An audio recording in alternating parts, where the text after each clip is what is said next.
If you go just research some of these parades that they have little children out there as well, as you see men and women or whatever they are, dressed in real skimpy outfits and different things like that. I don't know how I feel about people walking around in society with guns, and when they're not trained or when they haven't been, just you have to go through a lot of scrutiny to get such a, once again, I'm going to use the word luxury. I mean, I know it's weird to use that about right, but I think when you're talking about something that could kill like dozens of people like that's where we're at now.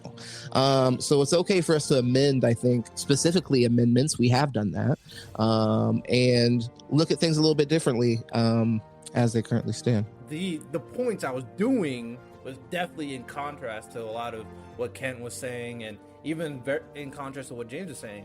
But like, oh my goodness, we don't all hate each other. It's crazy. You could have an absolute disagreement with everything that was said, but you can't hate each other. You don't have to hate each other. It's possible. It's crazy. It's possible. Welcome to the Purple Political Breakdown. I am glad you are here, and I'm glad you are listening to today's podcast episode. My mission in each and every one of these episodes is to really focus on the solutions to some of the biggest questions and most controversial topics going on in our current society.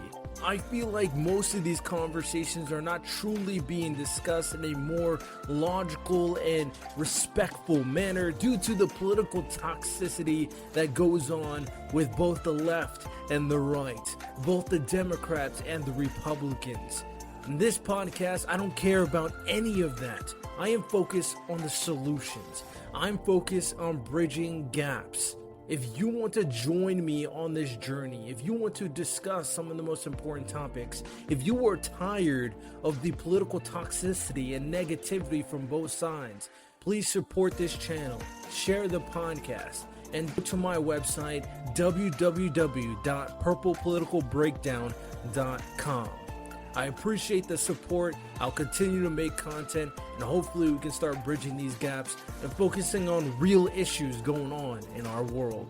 Welcome to the Purple Political Breakdown. We are back with episode number 21, I believe. Man, 21 of these things with a new format.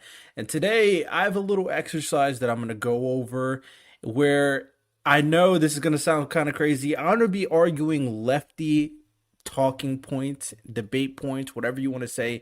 But this is in reference to the exercise I'm doing today, where I will be going over lefty points, and my two guests will go over more centrist and far right points and see where we can come in terms of the discourse itself. And it's going to be very important to show that you don't need to be overly politically toxic, politically negative to have a productive conversation. Whether or not we agree by the end of the day, it doesn't matter, but I don't have to hate every single Trumper.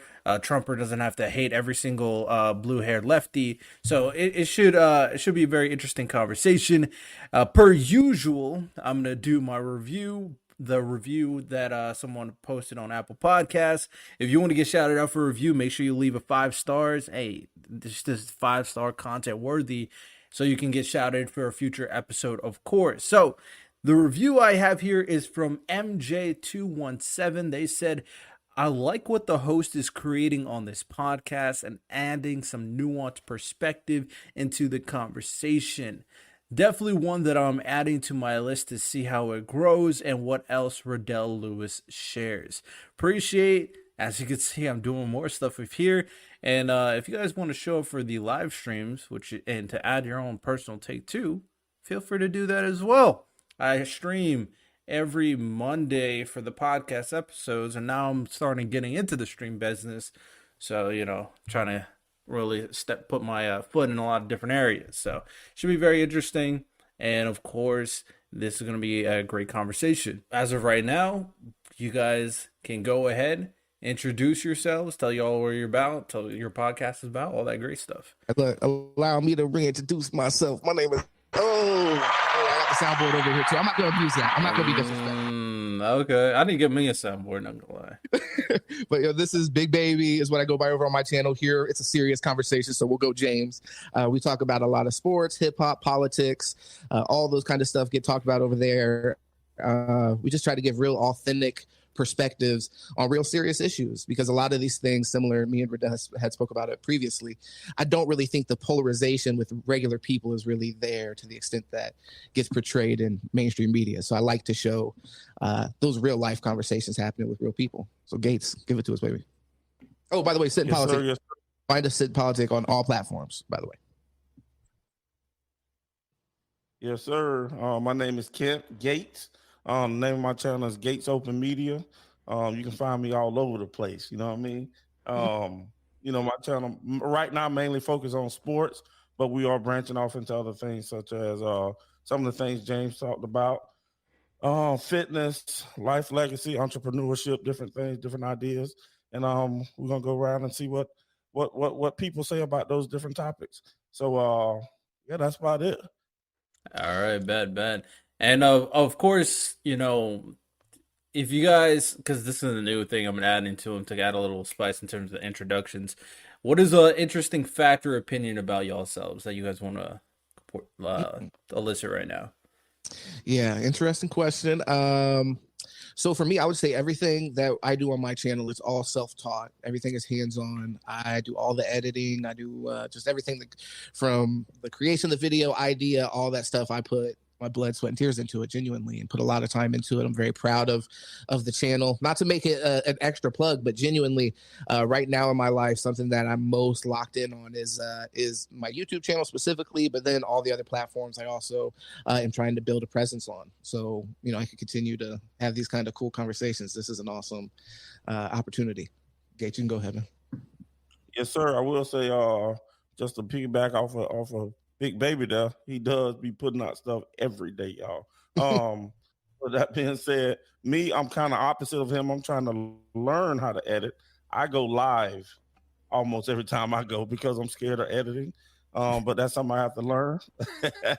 So and I'm from Polk County, baby. Anybody from Polk County, that's my thing. Oh, hey, I'm from Marion, Yeah. Indianapolis, if we're repping our cities and all that, but live in Florida. All right, big bet. Speaking of Florida, that actually goes right in hand with my new segment after the introductions, what you need to know. And basically, this is kind of like current news that is going on right now.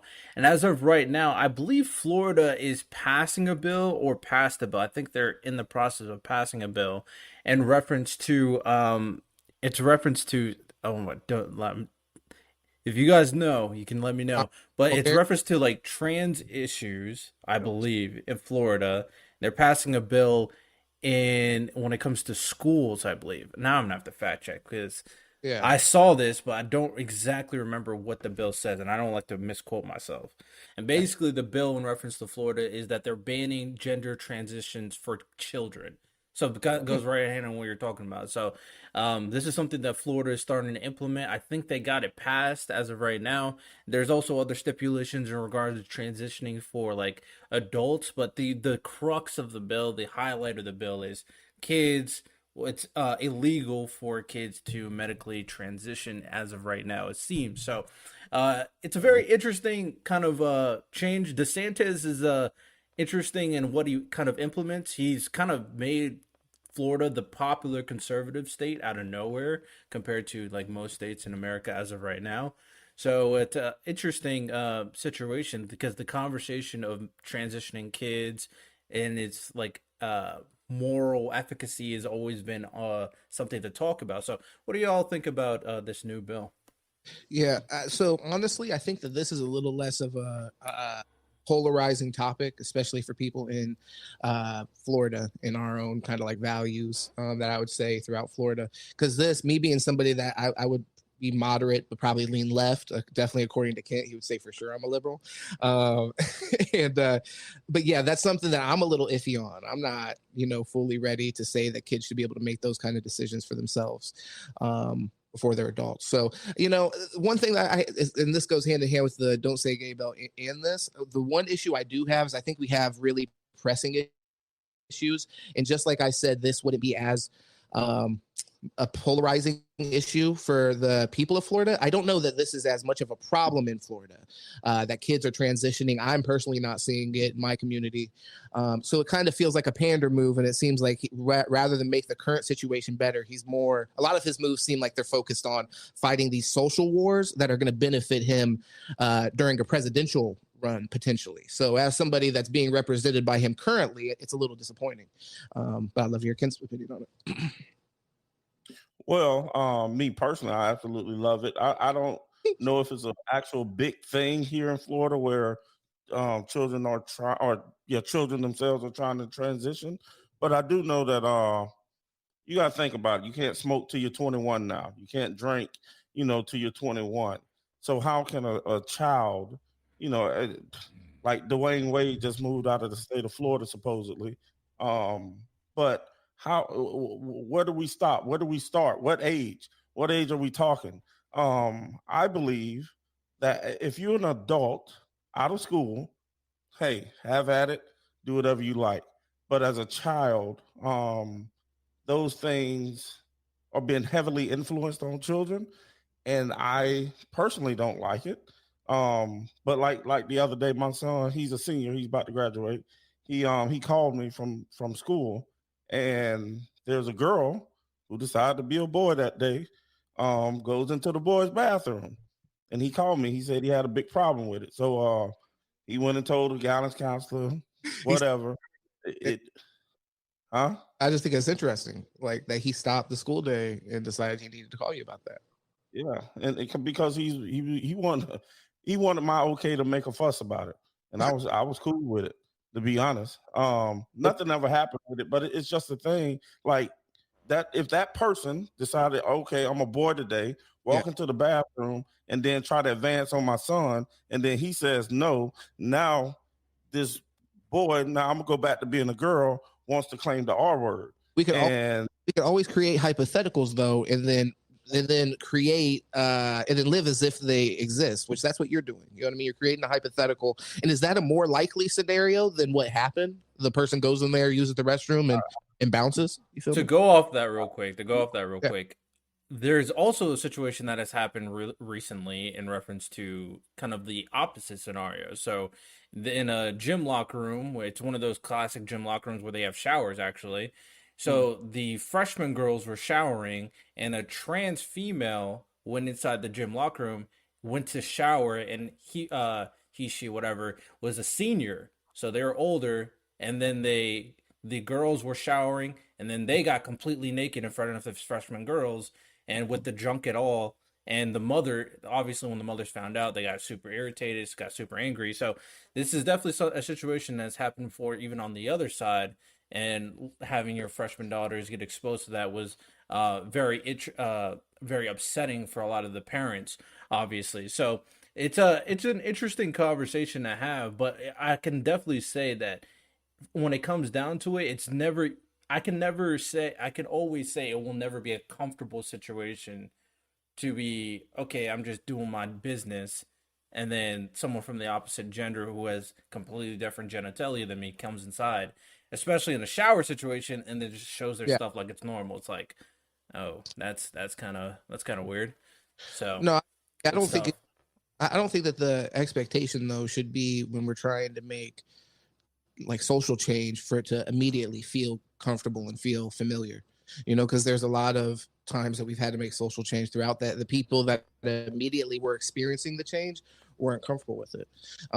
So I don't like when we're putting this argument onto kids, I'm always much more sensitive to it, and I would probably tend to agree with you. So I'm playing more of a little bit of a devil's advocate there.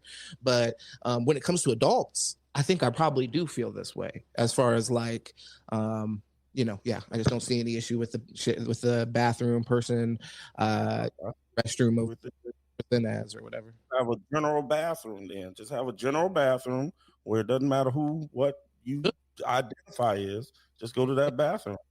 I mean, I'm not necessarily opposed to that, but I think through the extreme case where somebody goes through the trouble to present as the opposite sex, I mean, unless you're going to be really specific and I guess check, you know what I mean? Like check their genitalia, or go up and I guess ask them like, hey, you know what I mean? Because there's always situations like that, I suppose, where I've met people and I'm like, okay, I'm not exactly sure their gender is ambiguous, regardless of whether they're transgender or not. But yeah, just mind your own business and let them go about their day. And if there's a problem, then I address the problem. But like to create problems, there's always these hypotheticals that I feel like we can make. You as a God. Well, before we dive into this a little deeper, let's kind of start the conversation, because we're already getting into the conversation at hand. So to kind of illustrate what the plan of action is today is that we're doing an exercise where we're all going to illustrate our points, just like we just really did as of right now. And this is kind of trying to show the people that even though we vastly disagree with certain points, that we can have this discord and discussion and try to come with some type of resolution that at the very least we can all accept to a certain extent. I can't even guarantee that we'll come to a official compromise, but the point is that we don't have to be overly toxic, overly negative, and overly hateful just because the other side disagrees with the point I'm making. And for this exercise, obviously Ken is going to be kind of advocating for a more right wing type of point of view. James is more going to advocate for a center, but I mean he's leaning that left side. Not gonna lie, he's leaning that left a little bit. I've been seeing it. I'm seeing it so far. So he may go for the center for the most part though. And then my side, I'm definitely gonna be advocating for the left. I am not a lefty, but I think this is going to be productive for the point of the conversation, because I know all the lefty talking points for the most part. Basically the same. Stop right there. Yes, this is a little mini ad. Don't skip. All I want to tell you right now is that at the end of the day, when it comes down to all the discussions I want to have, I want to be able to communicate with you, the audience. I want to be able to relay a message and receive a message from everyone and try to come up with these great solutions that I keep on talking about. So if you want to be part of the community, make sure you go to the website and sign up for not only the email list so you can get weekly emails from me for the podcast episode, informational sessions, all that great stuff, but also sign up to go on my Discord so you can be part of the discussions, debates on my live streams. So be sure to go to the website, www.purplepoliticalbreakdown.com, and go to the email list, sign up, and go to the Discord and join the server. Now back to the episode. Constantly. Rodolph, to kind of like double down on what you just said, I think that part of this, though, for the audience, you'll see like somebody like myself, who people may identify me as somebody who leans left.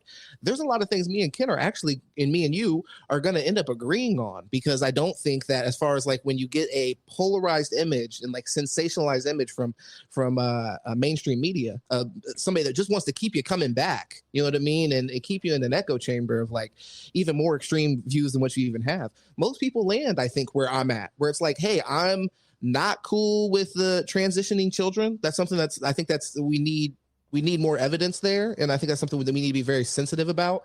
But in reality, I like Kent already said it. He doesn't give a shit if people transition and they're adults. You know what I mean? Like, now he's a little bit more like, don't push it down my throat. I disagree with him on that point. I don't actually think that it's pushed down our throat in that way. I just think that you're not used to seeing it, and it's here now. So. All right, well, let's start off with that. Kind of going hand in hand with the trans stuff. I have 5 questions I'm going to be asking, very broad questions, and there's a lot of different routes to take in these questions themselves. But the first question is, what do we think about the LGBTQ community today in society? Whoever can go first can go first. Yeah, you want to take this one first, brother? Well, me personally, I don't condone it, don't agree with it. But as an adult, this is supposedly a free country, so you can do what you like to do. Leave the kids alone. That's where my biggest stance is. As you see, if you go just research some of these parades that they have little children out there as well. As you see men and women or whatever they are, dressed in real skimpy outfits and different things like that. Other than that, I mean, I can care less what those people do. Just don't try to force it on me. that I have to call you all these dumb pronouns and all that stuff there. For me, that makes no sense. They is multiple, plural, more than one. So let's not start talking about chest feeding and men having a period. Men can have baby. That's where we're just going way too far, and that part is just ridiculous. I've heard stories. I have twin girls, and I've heard them tell stories about how their period was, and it's all this, how terrible it is, and then now all of a sudden this trans person wants to say that they can do that or whatever the case may be, but obviously we know they can't do that. So leave the kids alone and don't push it down my throat. Let me save you. You're drowning right now. No, I'm here. I'm playing with you. No, I mean, honestly, so I mean, once again, I think like, a typical moderate perspective for most people that I speak to, and I share this opinion. I do think that there's definitely been some like radicalism in the LGBT community. There's no doubt. You know what I mean? And I acknowledge that as somebody that typically supports. I support, gay history being taught in school. That's something we talked about on the podcast. I don't see an issue with that. So what was that? A history? No, gay history. When we were talking on the pod, and you're like, they're talking about they're teaching gay at school, and then we looked it up, and I'm like, they're just teaching about gay people and like what they did for the cause, and that I'm in support of, just like I'm in support of every other group being represented with their heroes through their own civil rights struggle. So it's like, that's just what we're talking about. I'm comfortable with that. I do think it's a situation, and this is where I think the uncomfortable part comes, is like, it's just, we're not used to it. I, even myself, to be honest, like, I don't have anybody that I would consider a friend that's gay. So, I mean, I don't think that was an intentional choice, but it's something that for whatever reason, I haven't surrounded myself with people that, or anybody that I know of that is openly gay. Why is that? I don't know. I think we're just not used to being around it. You know what I mean? So it makes us uncomfortable. It's uncomfortable when we see it on TV, but I think it's the right thing to do, because exposure, I think, is the cure to ignorance almost always. So yeah, expose us to like mad normal people that are gay, which exists. Do y'all think that's normal? Not normal. In terms of, all right, brother, I got you. Let's get rid of. In terms of the radical thing, do you think that the LGBTQ community is more radical than the radical Christians that exist in America? No, not necessarily. I would say in a lot of ways, it mirrors that, though, which I think could be harmful. A lot of for a long time, atheism was like kind of went hand in hand, not necessarily with the left, but I guess the left went hand in hand with atheism, if that makes sense. You know what I mean? I don't know if you get what I'm saying there, but either way, most atheists that I knew were leaning Democrat. So a lot of the criticism that when I was growing up that you would hear would be against like the evangelical Christians and their ideology, and it being based off things that more faith based. And then also trying to pass laws based off things that are based in faith and not based in fact. And I think a lot of times, the LGBT community can cross that line as well. I don't think that necessarily, represents, most of them. But I do definitely think that there's a loud minority there of people that are radicalized. And, like recently there was Trans Violence Day, right? Gates, you were telling me about, where it was like Trans Violence Day was playing. I'm like, what the hell does that even mean? Yeah, that's definitely, those motherfuckers, they're radical as hell. But, there's definitely that either. Yeah. Well, okay. Either way. Well, recently a day passed where there was. Go ahead. I'm sorry. I think it's Trans Day or something. I don't remember. I do remember talking about it, but I don't remember exactly what it is. And from my perspective, you have extremists on all levels: Christians, sure. Jews, Muslims, LGBTQ, just the BLM, whatever you want to say. You have extremists, so they're going to act extreme. Unfortunately, they only talk for that small group of people within their ideology or whatever it is that they do.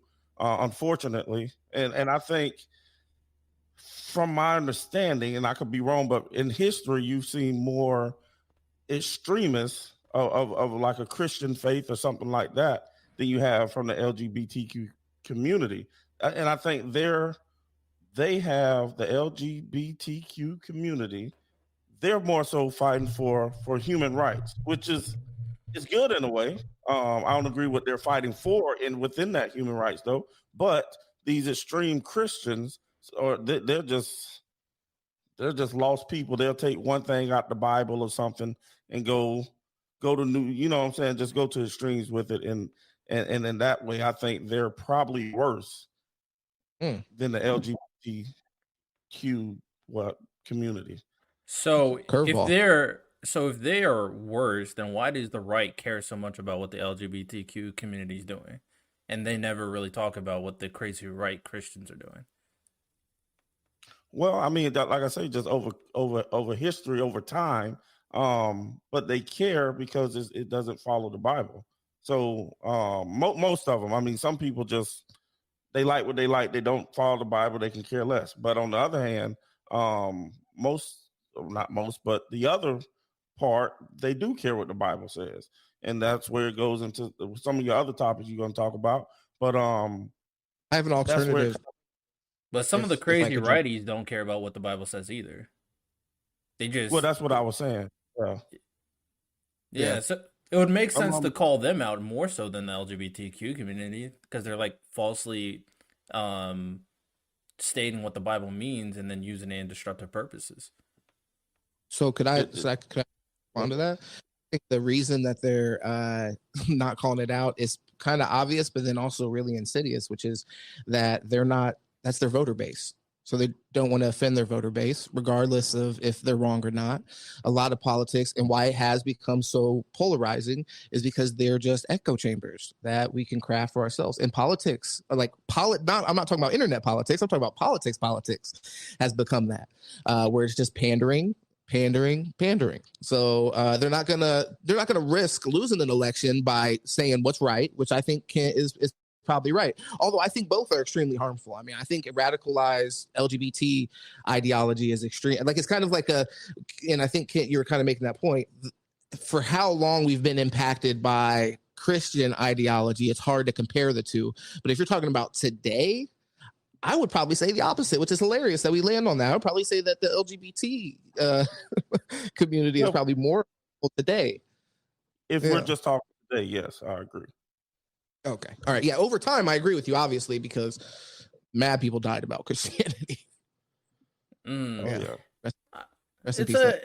interesting. In terms of like which one's more radical today. I mean, for the most part, they definitely are both very, very, very radical. I think the far right extremist probably has more support, more of a foundation to be radical than the LGBTQ radicals. And they also tend to be smarter with it in terms of what they do as well. So in those situations, you could say that these people just you don't agree with that. I think the LGBTQ community, what they do is they intertwine themselves with everything. You know what I mean? Like they intertwine themselves with BLM, and then they piggyback off of that. But I'm like, well, what else? Y'all? You can do everything. You can vote. Not vote. I'm sorry. I meant you can get married now. You have all the rights that. Name one thing. Huh? You name one thing. Yeah. Well, that was the main thing, because I knew people that I used to work with who couldn't get benefits from their. What about discrimination? Yeah. Yeah, I mean.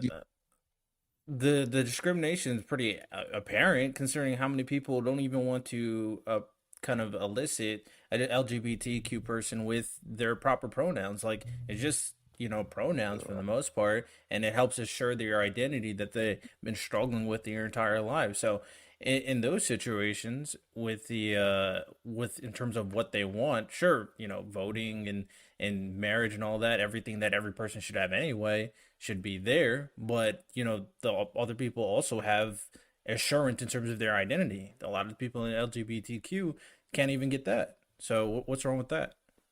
Well, Because you're talking about pronouns. You're talking about calling them, they. Like, why? Why are we changing? It doesn't even make sense. I don't even know how to explain it. I don't even know what to say because it doesn't make sense. Because you can be, I can literally, there was a bodybuilder, you can look it up. He said he was a girl that day. He didn't change anything about his appearance. He went into the weight competition, broke the record, and walked out of there. Like, I can go play, let LeBron James or, one of these guys go play female basketball just because they're a girl today, and then go play male game. Oh, I'm a man today. Nope, I'm a girl today. And you can literally just switch it like that. There's no nothing. Why don't we work towards something that is more workable for all of us, rather than say the most extreme example doesn't work, therefore we're not even going to try. That extreme example happens all the time. It also doesn't happen all the time. It actually doesn't happen way more than it happens a lot. You got these girls who went to college on swim scholarships. Now they losing to a guy. You got all kind of stuff, man. Yeah, I feel you. Well, that shouldn't be allowed. But at the end of the day, I mean, if the person wants to participate in those things based off their own individual expression, shouldn't they just be allowed though? Yeah, they create another category. Right now, you got Barry Bonds can't get into the Hall of Fame. Mark McGwire, Sammy Sosa, all these guys because they were said. Lance Armstrong because they were said that have been using steroids basically, and it was an unfair advantage to the other guys who supposedly was not using them. So now you got a man. Yes, you take the chemicals, the estrogen, and all that, but who says your levels got down all the way to be a female?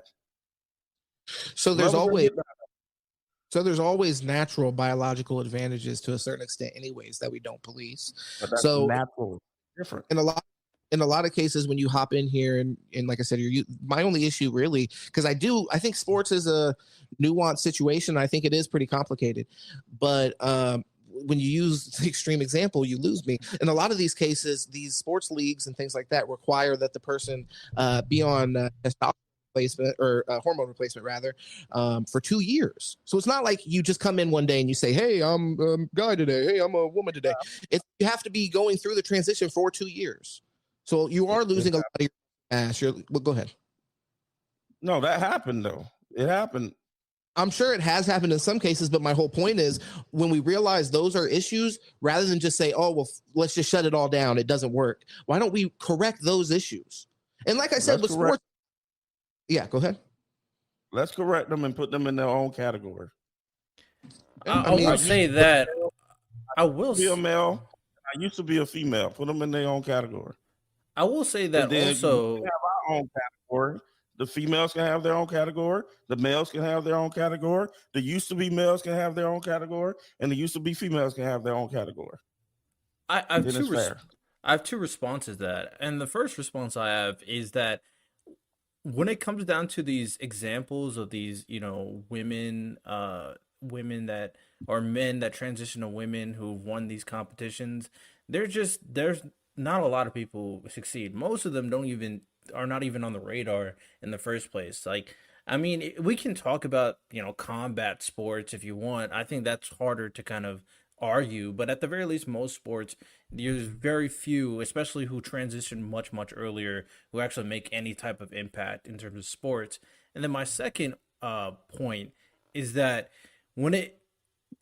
creating a different category for trans men or trans females will be nearly impossible because there's just not enough people. There won't be any money to bring in there. So it's like these people, they transition based on their identity, but they still love sports. So can they never play sports? Is that the solution? Even though they know their identity is wrong, but they still love to play sports? Are they just not allowed to play sports anymore? Yeah, they can play with their biological, where they were born, what they were born as, so to speak, or they can play in that other category. If they can't play, one of the So two. hold Oh, up they real should. quick. Well, I want to ask you a specific question of what you're laying down. So then a woman on testosterone would play against other women who are not actively on testosterone? By what you just said. They can play with their previous sex, you just said. So then a Yeah, woman that is go ahead, I'm sorry. when she's on testosterone, no, she's not going to be able to compete against regular women because she's on testosterone. So now she's disqualified. Okay. All right. Yeah, When her levels come back down to normal, then yeah, she can compete. Just like the girl, just I don't know, anybody who's used steroids, they use the steroids, then they get suspended for however long, then they come back and hopefully they're not on steroids when their levels come back down to normal. All right. Well, I think we're going to move on to the next topic because, there's a lot of them. So I want to make sure we have enough time for each one separately. But real quick, I'm going to elicit my actual true thoughts about the matter of the topic, because I don't want people thinking those are my true thoughts in reference to what I was just saying. It's tough. People need reassurance that even though if you keep on saying it, they're going to still think, oh yeah, this guy's a crazy lefty. It's like, I do not want to be put with a crazy lefty. So for the most part, there is some there's some truth to what I said, though. Like, obviously, I'm not going to say things that I don't have a semblance of like truth in terms of the things that I said. In reference to like the LGBTQ radicals and the Christian radicals, I think they're both kind of BS for the most part. They both suck in terms of their radical point of views. Like, both of them have no value in terms of finding actual solutions. And I do think that sometimes the conservatives like get overly worried about what's going on with their community. But at the same time, in terms of how they impact kids, which is like the big thing, and how they impact social media, because that's their influence, that's kind of like trying to bar their influence on social media. The Christians, they just do everything kind of behind the counter, and that can be a discussion in terms of the extremes. But in terms of the LGBTQ, their impact is young individuals and social media. So that's why they have that discussion point. In reference to the pronouns, for the most part, I'll call you whatever you want, but I do think it kind of gets ridiculous. I was filling out a job application. Let me tell you what the pronouns on this job application said. Because it was actually crazy. I was looking at like, no way, this actually says all the stuff that I'm seeing right now. Know the type of job too? Yes, it was on a job application in terms of pronouns you want to choose from. So the pronouns on this application was the obvious ones: she, her, hers; he, him, his; they, them, theirs. And I'm like, okay, whatever, the standard ones. If you are on the spectrum, sure, I'll call you a they. But it doesn't stop there. It's zeers, c, sim, seers, cos, xi, sim, xiers, ver, vers, kits. Like, Give an inch, they take a mile.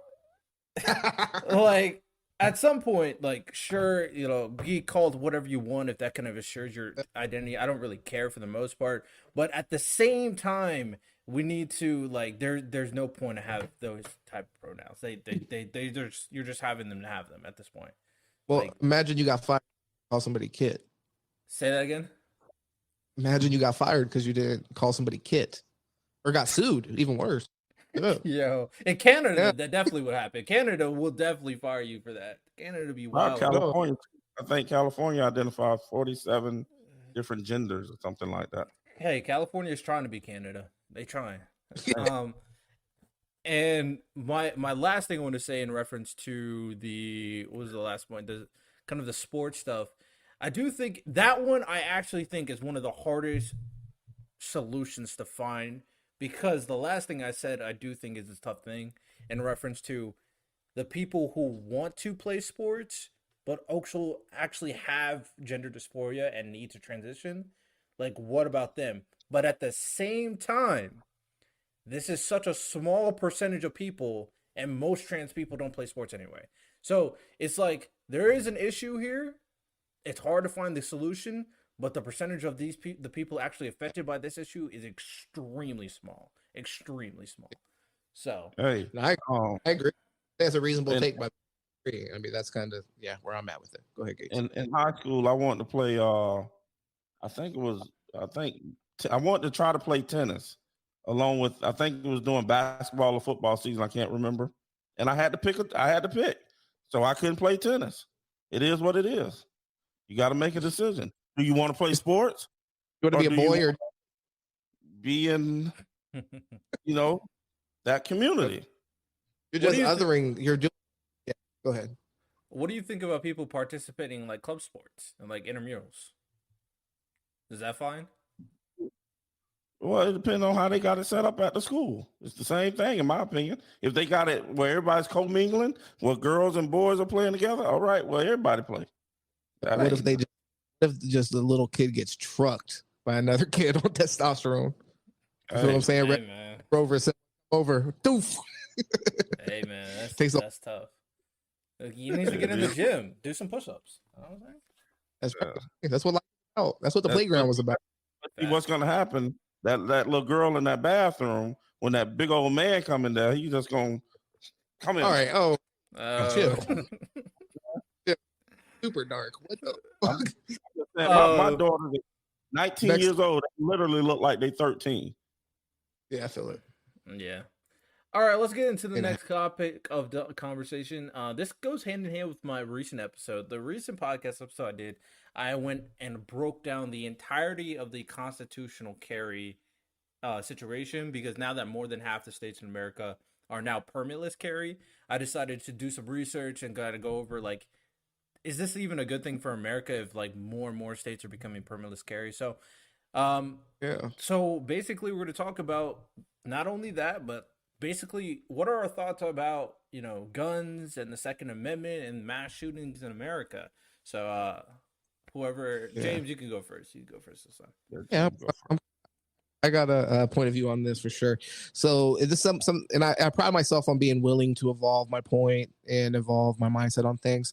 If you would have asked me 5 years ago, 3 years ago, I would have had pretty much a libertarian point of view on it, which may have been close to constitutional carry, which I would have had the point of view of it's our right, and the whole to defend ourselves from a tyrannical government, so on. I felt very strongly about those points, and I still do feel strongly about those points, although I think that it is time for us to consider stiffer gun control in general. And I think just something reasonable, more of a common sense gun control where, background checks, I think, should be required. There maybe should be a weight on when you get the gun. Maybe you should, if you're feeling it. What was that?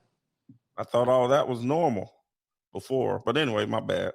It is pretty normal before in some states, but it's not universal. So gun control is not universal. State by state, it varies pretty greatly. So, So I mean, that would be my perspective. Something just common sense. Maybe some kind of mental health kind of clearance. I think it makes sense. And that could come along with a background check.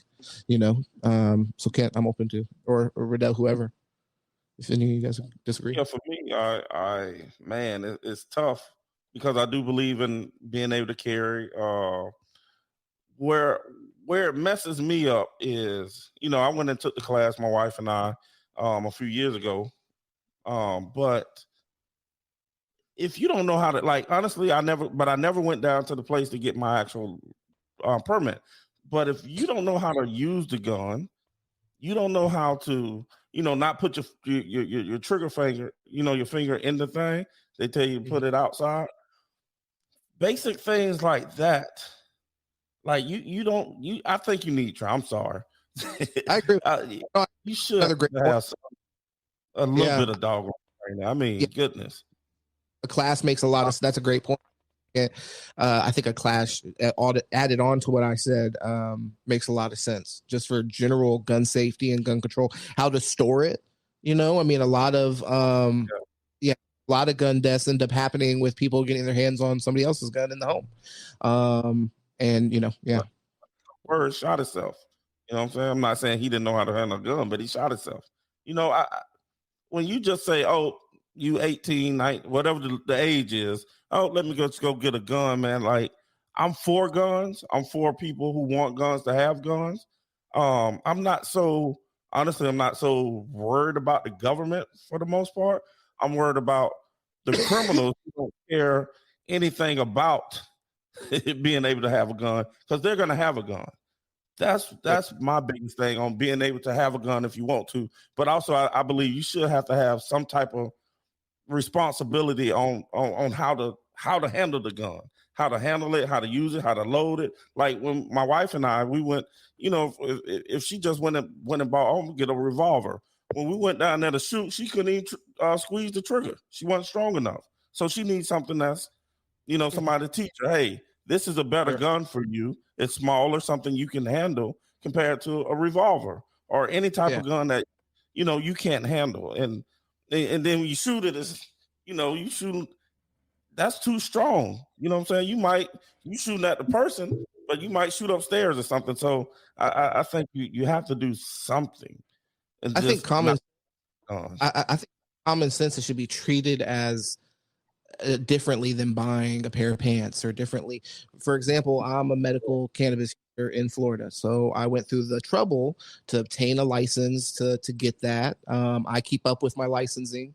I had to have a reason to get it. You know what I mean? So it's like, I'm not for the gatekeeping, and to a certain extent, you do put, you kind of gatekeep a little bit when you're putting like you're gatekeeping monetarily, you know what I mean? Because not everybody can afford to whatever might go into a class or this or that. But it's a big enough purchase. And what I mean by that is not like money wise, but a serious enough purchase that I don't think you're asking a lot. Like we ask people to go learn how to drive before you get behind a fucking car, and we say you could do that. You know what I mean? So all these really serious luxuries, but then at the end of the day, this is where I kind of like, I have to, look in the mirror. It's in this country, it's considered a right. It's not a luxury. So, So why do we even need guns in the first place? Like, for the most part, a lot of people talk about it, and sure, we got the Second Amendment, and people's interpretation of the Second Amendment for the most part tends to be wrong anyway. So why do people care about having guns? Why do people want guns? Why do we even need guns in the first place? It's safety. I mean, for me, it would be something safety. Some people like to hunt, but like I took a jiu-jitsu class, and I'm literally 246 pounds. You can go get a guy that's 150 pounds and fold me up quick. You know what I'm saying? So I'm not about to get out there and try to fight somebody or protect my family from somebody. I mean, I will if I don't have a gun, but if somebody, look at some of these big ass bodybuilders or big old just giant people, you remember what that 8th grader did to Cat Williams? Yeah. All that, I got to keep that fire on me. Yeah. So I mean, just think about a small petite girl or a small guy, and some guy comes up. Wouldn't a taser or pepper spray just be good enough? No, that taser, you got to touch them. No, I'm not trying to get nowhere close to you. Well, then pepper spray. You can have both. The pepper spray will 100% keep them in distance, but if they get close, you have your taser. I don't like in that situation. It's like you want to deter the violence. The gun will 100% deter it, but the gun will also kill the person. So it's like, I don't think there's many situations that there's a big brawly guy coming at you that you need a gun to protect yourselves in that situation. I think it's pretty rare in those circumstances. And there's no guarantee that you can even get your gun out and defend yourself. I mean, yeah, that's correct, but I want it there. I mean, I think there are plenty of situations where a bully, a big guy, or some. I'm pretty sure there's more than that's been documented. Like you see stories where a guy has just started causing trouble out of nowhere, and then now people have to defend themselves. Other scenario. So also, in the scenario where you have the pepper spray, what if the person that you're trying to deter has a gun because they're a criminal? Yeah. This is for Riddell, really. In that situation, right, you're definitely at their mercy, because even if you were to pull out your gun, there's again no guarantee you'll get the gun out in time to protect yourselves. And second, once you do flash your gun, they will shoot you immediately and you will die. So the chances of you even protecting yourself in that situation is very low if they already have the gun out to kind of commit violence. Now there is a possibility that you'll be able to kind of fight them off, but the best situation if someone's pointing a gun at you is to, either run away or just give them what they want, not to fight. I think you're kind of making it like black and white. I don't think it's that black and white. If I have a gun, you have a gun, you pull the gun out on me, there might be an opportunity where you slip up and look somewhere else and I can pull my gun out and shoot you. You know what I'm saying? You run away, now I'm getting shot in the back. And it's not fatal, say it. There's a lot of ways you can get shot and not get killed right off the bat and possibly. Yeah, and you make it sound like everybody just gonna die if they got shot. I don't agree with that. Well, sure, they might not die, but they're obviously the gun is meant to kill the person. Like, there's a chance you won't die, but if they hit you anywhere around the chest, around the liver, around the neck, around the head, most likely you're gonna die. I mean, that's probably what's gonna happen unless you get immediate medical attention or someone has a tourniquet. But likeliness of that is impossible, more than likely.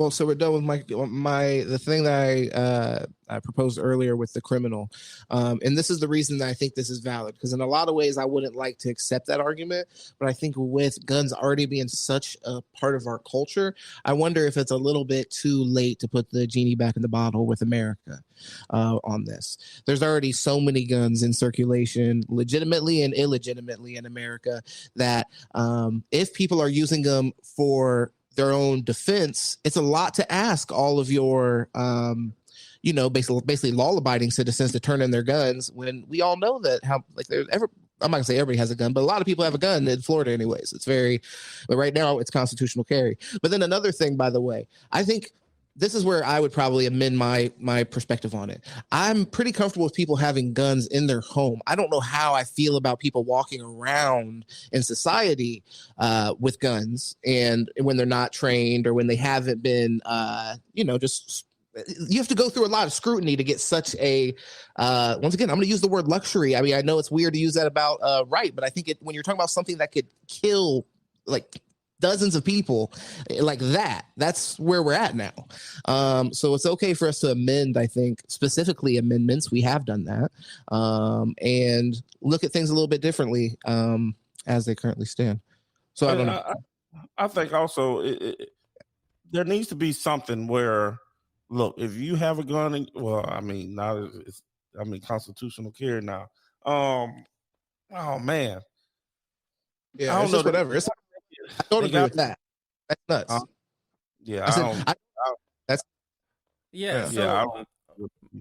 My response to that is that I think once we recognize that society doesn't need guns in the first place, like inherently we don't need guns. If the utopian kind of ideology was to be kind of broadly, branched out to the entire country, a more safer country is a country without guns at the end of the day.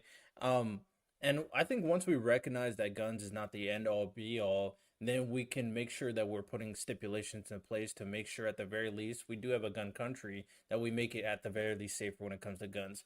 Not make it where more than half the states now have a constitutional carry and most people could just walk around with a gun at any point. And I don't see how giving more people the access to use guns in a public area is safe. Like recently in Texas, this dude just got out of his car and just started shooting people. Like, what the hell? Like, what are we doing? Like, why are we just? And that's a constitutional carry state. Like, is the idea that the constitutional carry is gonna? Oh, this guy's gonna see the guy who pulls out his gun and he's gonna pull out his gun and shoot him? No, that's not what's gonna happen the majority of the time. You're gonna run away the moment you see someone pull out a gun. This is what I think. Also, there is a country where they don't have guns, but they just go around stabbing people.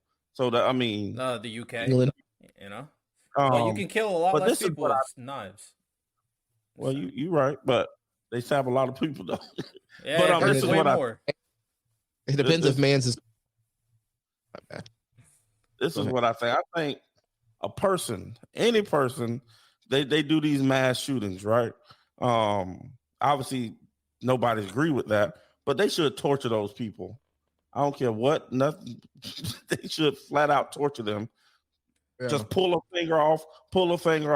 And, I mean, don't just straight up torture those people. And I guarantee less people will be doing it.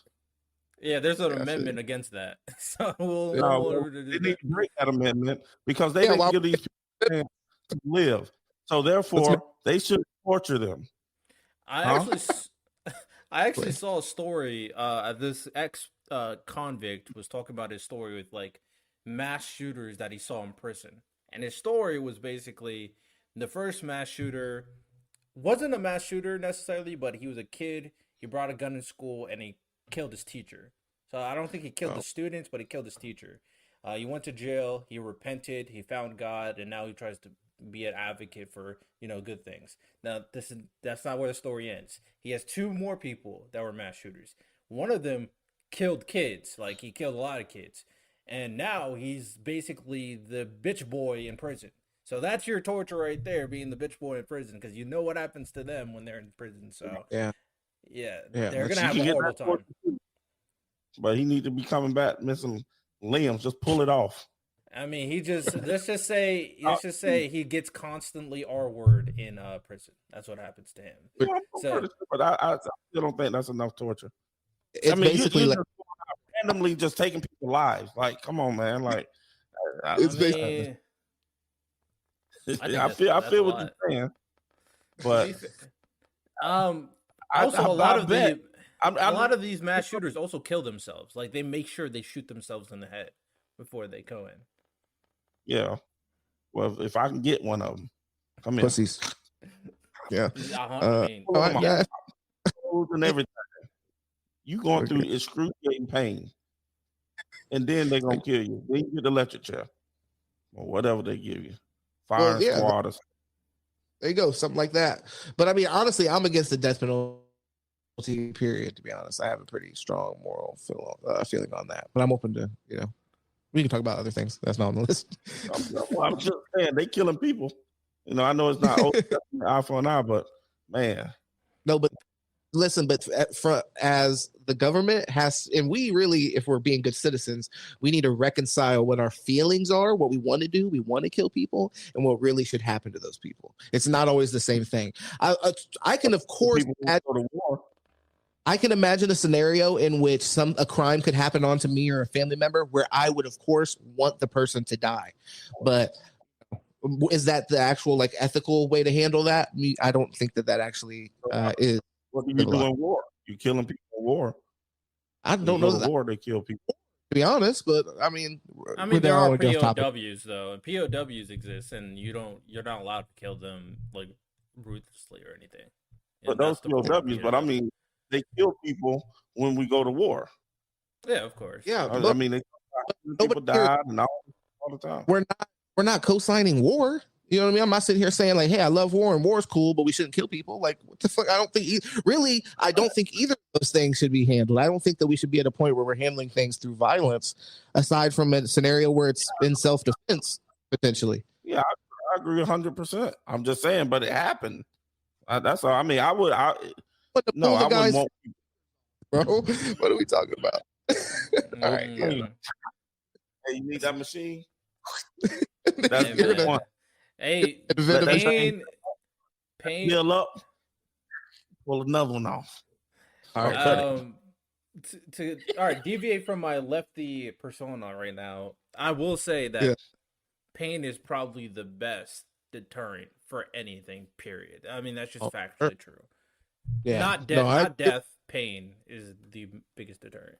100%. Yeah.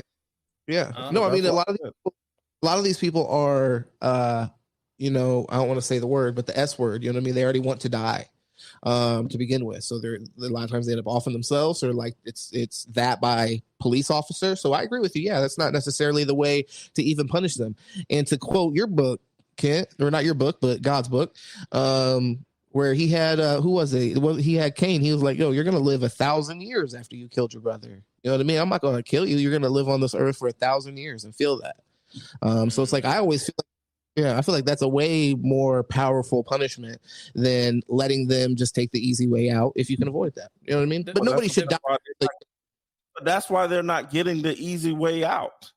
They are getting tortured. Yeah, you're talking about. I mean, Yeah, I think I don't agree. Inherently, I don't agree with like the federal government or the system torturing prisoners because you can never check that. That's the problem. Because you always have to realize, okay, what power are we giving the federal government, or how do we check to make sure it doesn't go overboard? And that's important. So in this, And use situation, against- Well, in that scenario, you can't go overboard. But I'm not talking about regular, whatever they got in place now. Y'all keep all that. I'm just saying these mass shooters. That's the only people I'm talking about. Well, Yeah, you just said you. I personally like. I think mass shooters are bad, but I think pedophiles are equally as bad. But in terms of, I think to kind of coincide, they didn't kill the person. I still think it's equally as bad. To coincide with to coincide with what your point is, just have the prisoners tell the public what they do to these people. That's enough, I think. Just tell them. Oh, there you go. No, they got to do that when they a neighborhood. Why not? Why should they have to tell their cellmates and their cell neighbors? Hey man, once you realize, okay, if I do a mass shooting, I'm gonna become a bitch boy. Nah, he's getting beat up constantly, getting R word constantly, and turned into a bitch boy. Like that is a horrible existence. And metaphorically getting his arms ripped off. To your point, every fucking day, brother. So yeah, I think that suffice. I mean, don't be wrong. Like, there's nothing that can bring the people back. So that's really, you know what I mean? At the end of the day, there's always going to be a hole there. But, you know. Yeah. Well, to go into the next question, let's go into a little bit more of a personal one. What do we think about Donald Trump? You know, I'm going to go first. I'm going to go first as the extreme lefty here. Okay. Donald Trump is extremely sexist. He's a sexist individual. He hates women for the most part. We see it. I mean, there's a reason why he's currently in at court, because he doesn't even respect his wife enough not to fuck other women. Like, come on, let's be honest. So Donald Trump is a sexist person. I mean, all the things he says about women is kind of coincides. Was he supposedly married? Who? Was he married when he allegedly messed with Stormy Daniels?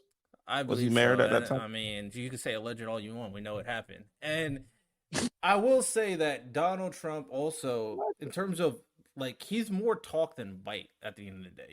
He's a big chatter. He's an entertainer. He doesn't really do anything when it comes to being in presidency. He hasn't done anything. Like, there's no big policies that he's passed that helped the society. So Donald Trump is a fraud. He just talks a lot, and his impact is felt. He's an entertainer. He entertained people so much they raided the White House and killed people. So it's like, okay, great, amazing. So Donald Trump, you know, terrible person. Yeah, terrible president. Worst president. Worst president. I don't know if I would go as worst president. You didn't see those tape when they let the people into the Capitol, did you? Yeah, okay. You didn't see the Donald FBI informants trying to say, "Hey, let's go." What they were saying?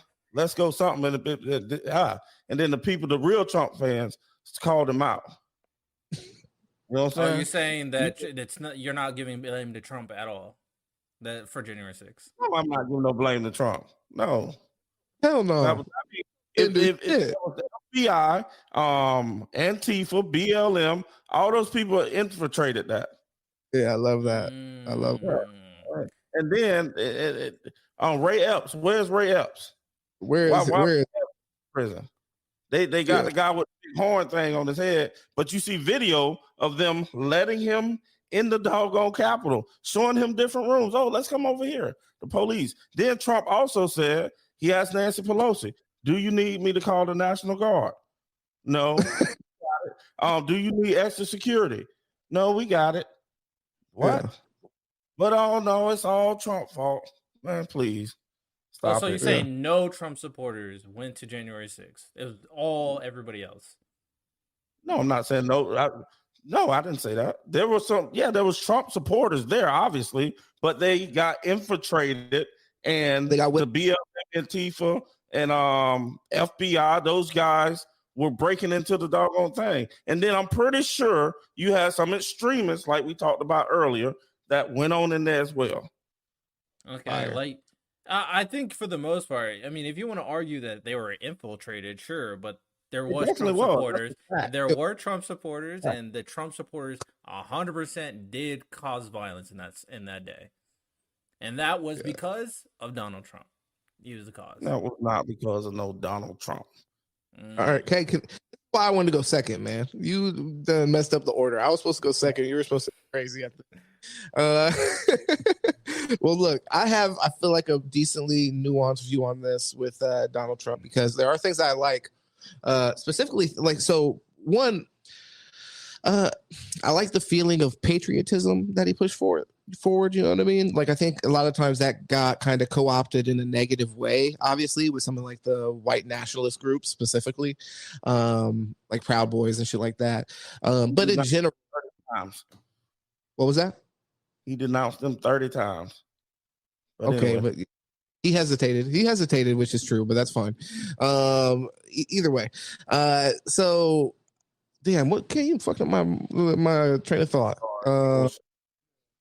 Coming in here defending this white man. Fuck Donald Trump, like YG said. That's my dog. I'm playing. It was patriotism. Yeah. No, I did actually. So I really did appreciate that he was. I think Obama did this as well, but I don't really feel like, there's much a pride in the country when I hear Biden speak, and there's almost like a disdain in a way for like what it is to be America, and like some of America's past, which is, and some of it is reprehensible, but a lot of it is great, and there's a lot to be proud of, and in some of in some of our darkest times, I think that's what we forget, is that at the end of the day, regardless of anything, religion, race, or anything, if you're looking to somebody in the country, most likely you're looking at, a fellow American, and that's something to come together over. And I can get deeper into that, but I want to let you guys. How is Donald Trump supporting patriotism when he's denouncing the election? Because at the end of the day, when it comes down to the most important part of American politics is voting for your representative. Now, because of Donald Trump, moving forward, anytime a Republican doesn't get their way, they're going to say fraud. The election is fraud. And you know what's going to happen? More people are not going to vote. So it's actually not helping voting. It's not helping election. It's not helping the trust of America. Actually, patriotism is getting worse, because now people are saying, "Oh yeah, all of our government is a bunch of corrupt individuals who frauded the election." And even if I'm going to grant you that potentially that the election was fraud, Trump still would have lost. He still would have lost the election. So it wouldn't matter anyway. They had more votes than voters. Matter of fact, dumb dude, I don't even like him no more. But anyway, Crowder, they had him going to addresses. He going to addresses that don't even exist. Middle parking lots that some people triple voted out of one house. They got parking lots out there that was an address. Are you saying that's never happened in any election where people did like false votes here and there? When did they prove it though? When did they Trump's the first one to care about it. Also, they said they were sending people home, but no, when the Republicans went home, the Democrats were still there counting votes. Man, come on. They got more votes than voters. So even if it's for Biden or against Biden or for Trump, whatever the case may be, they should have redid the whole damn thing because they're cheated. Yeah, I don't necessarily agree with that, but I don't think that questioning the election is immediately something un-American to do. I mean, we're one of the countries in the world that you actually can do that, and then you shouldn't, anyways, be under threat of like being assassinated by your opposition. So I think that is kind of actually a uniquely American thing. Now, I will agree with your point in this way, but I'd point to something else, and I think that just in general, the murkiness and it wasn't a smooth transition of power in general. So I think even outside of the election fraud stuff, I think there's other things that he did that just he should have been focused on making sure that all of his followers understood that, hey, we're going to do this. I think it's bullshit. I'm going to fight it however I can. I may still say that it's bullshit, but at the end of the day, this is America. It's a civilized country. We're going to pass power. Like you had Ken, and you could school me on this. But you had people who were his followers talking about that he's going to be reinstated and that this wasn't even like the real president shit. Like all that thing, all those things that I think were commonly held beliefs, at least on the internet with Trumpers, should have been addressed by him. And I think he could have done a better job as far as like police this community. They wouldn't go for that on any of these on YouTube, Twitch, none of them. You know what I mean? Moderate your community. So if Trump loses again, is he going to complain about the voting again? I mean, I don't know. We gotta see what happens. You got a lot of other. When they tape out that it was. I think he has a lot of other stuff that he'll probably point to. I mean, I think so. I mostly don't like Trump, and I think that his attitude kind of does lend himself probably to somebody who's going to make excuses, who isn't going to believe that his ego is not going to be able to accept that he lost, and also people accept the bullshit that he sells. I think a lot of what he's selling is bullshit, but I do think that there was a lot of talk. He spoke a lot about America being strong, and things like that, and getting back to us being a strong like manufacturing power and being involved in that, like in business, and just those kind of like those things being said stated in a powerful way, I think did a lot of good for America's confidence on the world stage. Like right now, although I've come around on this, I actually like more, and maybe this is like where hindsight's 2020, and you have to believe in the experts and the people that you put in those positions. But I think Joe Biden's actually handled the Ukraine shit a lot better than what I thought he was handling it at first. You know what I'm saying? So at first I was like, going on, we look like clowns. But then the longer this has gone on, the more I'm like, well, we showed actually a lot of reserve in certain places where we could have escalated the situation. And yeah, some money back so inflation will stop. I'm tired of paying. I mean, that's not Biden's fault. That's the whole entire world is suffering from that. No, they're giving money to all that money to Ukraine. So I got 3 points. I got 3 points. Go for it. One of them is a little. Anyway, Rosa Parks, right? So believe you can't just believe everything. Rosa Parks, bus boycott back in the 50s, right? Do you know it really wasn't even Rosa Parks? They reenacted that whole thing. If you go look it up, Claudette Colvin was a 15-year-old girl, and that's where they got the whole story from. They didn't use her because she was 15 years old. They said that she was pregnant, and she wasn't pregnant. So what did they do? They went and got Rosa Parks, who was an activist, with Dr. Martin Luther King, and they wanted to use her because she was older. Never got any credit for it. Then also, why are they letting all these? Yeah, that's a point. That's why you, like they say, believe half of what you see and none of what you hear. But I definitely would want to fact check that. But second, in terms of the optics, that's a smart political move, 100%. It's way smarter to use Rosa Parks than a 15-year-old pregnant girl. Like in terms of the optics, it's so much smarter to do that. I'm just saying, like, but she still doesn't get any credit till today, and that was 70, 80 years ago. Next, give her credit. Fact check. Why are they letting all their illegals in? Why are they letting all their illegals in? They're letting all their illegals in basically to replace the black vote.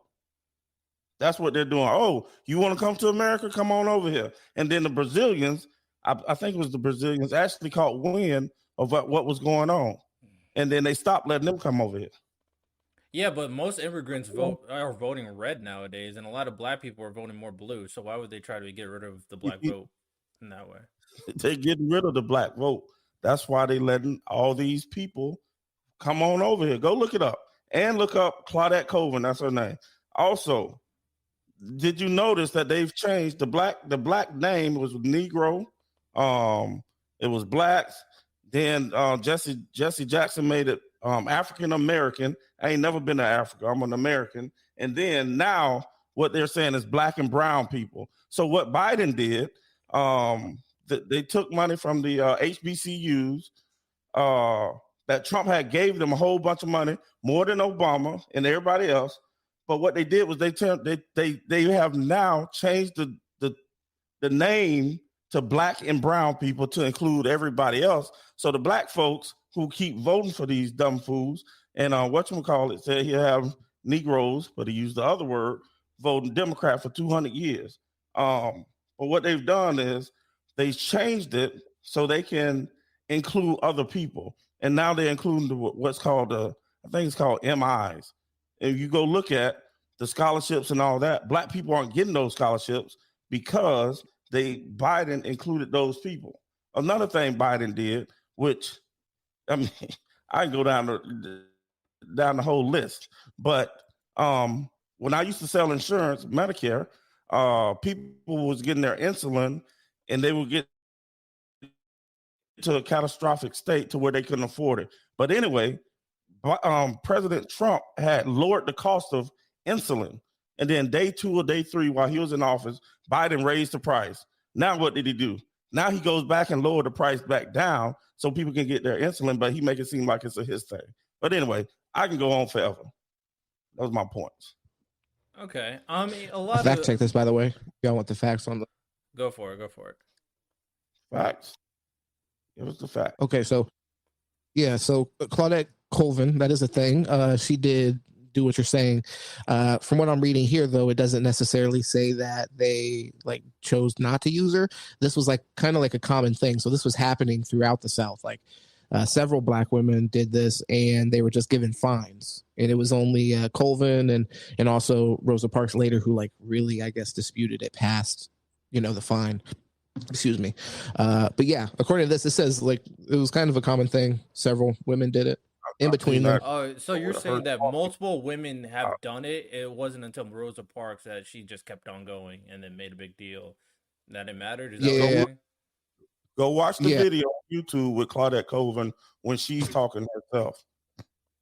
Taking all the credit. I mean, just because she's talking doesn't necessarily mean like I'm gonna believe what she's saying. Right, something doesn't mean that it's something different either. I mean, in your defense, this does say she did it on multiple accounts. Think about it. Outkast got sued by Rosa Parks. This lady didn't get sued by Rosa Parks. So if she's saying something incorrectly, I feel like Rosa Parks and her family would have sued her. Wait, are you saying? Well, I'm hearing two different things. So first thing, from what James said, it sounded like they both went through a similar circumstance, but Rosa Parks was the one who made it a big deal because she kept on going with it and all that stuff. Okay. Whereas it's not. I mean, so are you saying she didn't do it at all and she just took credit for what Colvin did? She did do it. She did do it. Can I make a comparison real quick? So it would be like saying, Colin Kaepernick kneeled. So then the people that saw him do that as a protest and decided to do it as well in protest, as if then it's staged or whatever. You know what I'm saying? It was just a common protest amongst black people at that time, specifically women, I guess. I don't know. It only mentions women. But yeah, it wasn't only Claudette Colvin and it wasn't only Rosa Parks. You are right, though. It said that Claudette did it 9 months before. Okay. Yeah. So. Yeah, I mean, at the end of the day, I mean, as long as Rosa Parks still did it and her impact was felt because she did it, if you want to say I don't know if this is true or not, if she was inspired by Claudette, then sure. I mean, there's nothing wrong with that, but I mean, Rosa Parks still did what she did, and she is the reason why things started kicking off. I'm not saying like, I'm just saying Claudette Colvin needs credit for it also. That's what I'm saying. But they don't want to. You could definitely give her credit, but the catalyst was Rosa Parks. Well, who's all in the history books? Anyway, the point is, you made it pop, baby. You know what I mean? She's the one she was the flashpoint. She was the flashpoint where things actually there's change that came from that. You know what I mean? They did the bus boycott after that. Actually, So in terms of like my real thoughts about in reference to Biden and Trump, for the most part, It took a while, but I do think Biden's actually done a decent job with some of the bills he's passed. Now you could argue some here and there. There's always going to be a here and there. Every president has a here and there that you don't like versus what you do like. But in terms of the net positive, net negative, I think a lot of Dems, at the very least, think that Biden has been a net positive from a lot of the things he implemented. People are upset with some of the things based off a moral standpoint, but he's actually did a lot of like productive policies. Whereas in terms of Trump, when I've talked to a lot of people in terms of what he's done, I've actually talked to quite a few people. It seems that Trump, in terms of like being a figure, he's probably the most prolific figure we've had since like Teddy Roosevelt. Like he's very charismatic. But in terms of the policies and the things he's actually done, from what I've seen from a lot of people, he actually hasn't done a lot. So I think that's mostly not necessarily because of Trump, but mostly because he's created so many enemies. Like even some of the Republicans were like pushing back against Trump. So when you're the president's job is not to pass bills. It's Congress's job. So your job is to get on the side of Congress. So if Trump is always making an enemy out of Congress, it's hard to get the bills you want to pass passed. So if he does get elected into presidency, I think he's going to realize that a little bit better moving forward. His only real competition is DeSantis, and the problem with DeSantis is even though I think he's a better politician by Trump by far, in terms of like actually being productive, in terms of being in office, he's not nearly as charismatic, and he's not nearly as well connected. So I don't think he would beat Trump in an election because Trump just is way more connected. A lot of people don't like DeSantis because he doesn't have the political connections that Trump has, the politics game. So DeSantis probably wouldn't win a presidency purely because of that. Hey, But you know what? What I learned out this whole thing is I can care less who the president is. I need my governor to stay right here. So DeSantis, I want you to lose. This coming from me. Right here in Florida, baby. Get the president. I'll be surprised if he runs. I think he realizes that he's not going to win, so he might not run. I've seen a commercial with him. Some guy in the commercial put his sticker over a Trump sticker, Trump 2024 sticker. But I haven't officially heard him say that he's running. Well, he hasn't said it officially. I will say one more thing, James. From what I know right now, Trump, in terms of popularity, is more popular than DeSantis right now. So that is what the popularity polls are saying at the moment. And for some reason, I don't know how, but some reason, this trial is helping his like popularity. I don't know why. I don't understand it, but this trial is helping his popularity for some reason. Yeah, apparently Donald Trump knows that. So apparently, honestly, none of the Republicans care. Anyway, I think it's because it makes him a sympathetic figure for some people, which is hard to do. But some people feel like he's being railroaded by the government, and some people that even weren't a supporter of him, this after the fact feels like a little bit of a witch hunt to some people. I think one thing I think that Trump also, before we get off the topic, honestly deserves a little credit for, and this is another thing where it's kind of like giving him credit for the absence of something in a way, but we didn't have any major conflicts with Trump, and I don't know if that had to do with, once again, like him being that share that disease, kept everybody kept the guns put up. But I think that is something to note. Now, in my opinion, one of the reasons I really don't like Trump, and I hope he does, I would take Biden again over Trump. And I agree with what you said, Riddell, as far as like a lot of Biden's policies have actually been pretty decent. But because Trump was so divisive, and this is from a domestic standpoint, there was plenty of chances where he had the opportunity. It was like a video game where you got the choice to go this way or that way, be a good guy or bad guy. And it's like he always chose the bad route. You know, he wanted to be that outlaw in Red Dead Redemption. It's like, now we need the president to be the hero, and it's the time for you to bring us closer together. And he almost always chose to not do that. Whether he felt like it was because he was that was right or whatever, that would probably be his justification. But, you know, I disagree with that as far as like that's what his role is. Yeah. There's a media propaganda saying, oh, he didn't denounce he did the mess right there on stage. Same thing with Biden. He did the eulogy for Senator Byrd, who was a known racist and part of the KKK. Definitely 100% go fact check it. And he didn't want his kids playing with the roaches and all this crazy mess rubbing on his leg, and the 3,000 times he's plagiarized other people's stuff. And he supposedly finished top of his class and finished almost bottom 2 of his class. All the lies over the years. He's been in politics for over 50 years. True. Trump been in politics for 4 years, basically. Yeah. And he's had a negative effect on black people because the 94 crime bill. He got on stage and said, "Oh, well, we couldn't do nothing. Him and Obama couldn't do nothing about the 94 crime bill." He get in first day in office, he did like 3,000 things. His first couple days in office, he still ain't did nothing about the crime bill.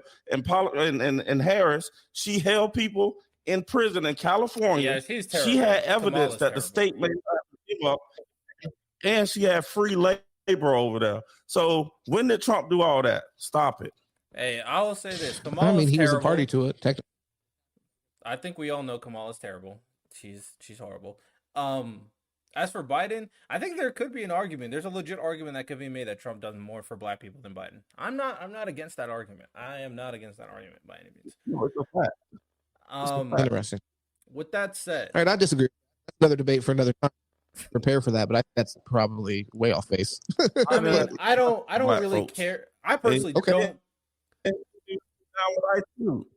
I personally don't care who president is in favor for what group. As I just care about what policies they're implementing and if that's productive for American society. That's like where I come from when it comes to these stuff. Agreed. But this is the last topic of discussion. I think this will be interesting. Nice. And I'm over here killing y'all in this debate. Okay, cool.